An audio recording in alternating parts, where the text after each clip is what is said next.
Nestled in the heart of Tinseltown, the Hollywood Roosevelt Hotel has long been a glamorous hotspot for celebrities and movie makers. However, beneath the glitz and glamour of this Hollywood landmark lies a chilling secret. The hotel is also home to a bevy of ghostly guests who have never checked out.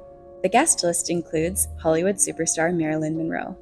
During her lifetime, Marilyn was known to frequent Suite 1200 of the Roosevelt, which has a view that overlooks the iconic Tropicana pool. After her untimely death, guests began repeatedly reporting that her ghost would appear in a full-length mirror inside the suite. It got so bad that they moved the mirror from the suite into the hallway in an attempt to not lose customers. The Roosevelt isn't the only location in LA that Monroe allegedly haunts. Legend says that if you visit the Hippodrome of Santa Monica Pier late at night and watch the mirrors on the carousel, you can catch a glimpse of Monroe sitting on her favorite bench near the gift stand. Additionally, various accounts have cited spotting the iconic spirit all over her former Brentwood home, from the pool to the garage. Most English speakers are pretty familiar with the old saying, "Saved by the Bell," but where does this idiom come from? Its origins are more morbid than you might expect. In the 13th century, a highly regarded philosopher and theologian, John Duns Scotus, was rumored to have been buried alive.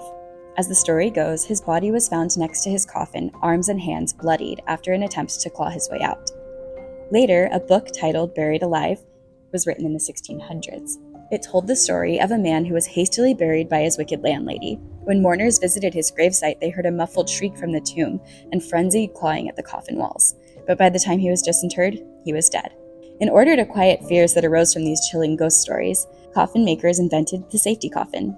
Popular in the late 1700s and into the subsequent century, the safety coffin typically involved some method for the accidentally buried to notify those above them about the mistake. One example included a long tube and cord running several feet upward from the coffin.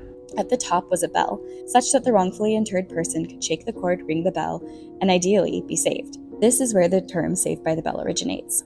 So where does George Washington come in? America's first president was terrified of being buried alive. On Washington's deathbed, he requested that he not be put in the coffin until at least 3 days after he died to ensure that he not be buried alive. Mr. Washington's fear does seem pretty warranted, though. Being buried 6 feet deep with no one to hear your cries sounds horrific. Elvis Presley lived and died at his Tennessee home called Graceland 46 years ago. The king of rock and roll passed in an upstairs room and is buried in the property's meditation garden next to his parents, grandparents, daughter, and grandson. Elvis Presley's family have shared some stories over the years of how they believe the king's presence is still haunting Graceland. Claims have been disclosed of hearing him calling from upstairs in that Memphis mansion by his cousin, while his ex-wife Priscilla says the star is still living at Graceland. Graceland was the star's refuge, where he could go to find peace during his chaotic life, and family members say it was where he seemed happiest during his lifetime. For that reason, it seems fitting that his spirit resides in the old Tennessee mansion. Every night for the 3 nights leading up to his assassination, Abraham Lincoln dreamt about dying. According to the recollection of one of Lincoln's close friends, Lincoln mentioned that on the night of April 11, 1865, he had dreams of the subdued sobs of mourners and a corpse lying on a catafalque in the White House. Lincoln was shot 3 days later on the evening of April 14, 1865. It is also recorded that he told his friend and biographer Ward Layman about the dream, and then before leaving for the Ford Theater, the location of his assassination, he told his bodyguard, William Crook, that he had been having these nightmares for 3 nights straight. Instead of saying goodnight to Crook like he normally did, he said goodbye. That night, he was assassinated and died the following day. Can you imagine the fear and anxiety running through his mind after having these recurring nightmares? In December of 1997, builders working on an elegant townhouse at 36 Craven Street made a chilling discovery. In the basement of the historic building, the skeletal remains of at least 28 humans, including infants, were unearthed. Of course, builders immediately called the police. Investigators wondered, was this the work of a horrific serial killer? Who had lived in this building since it was erected in the 1700s?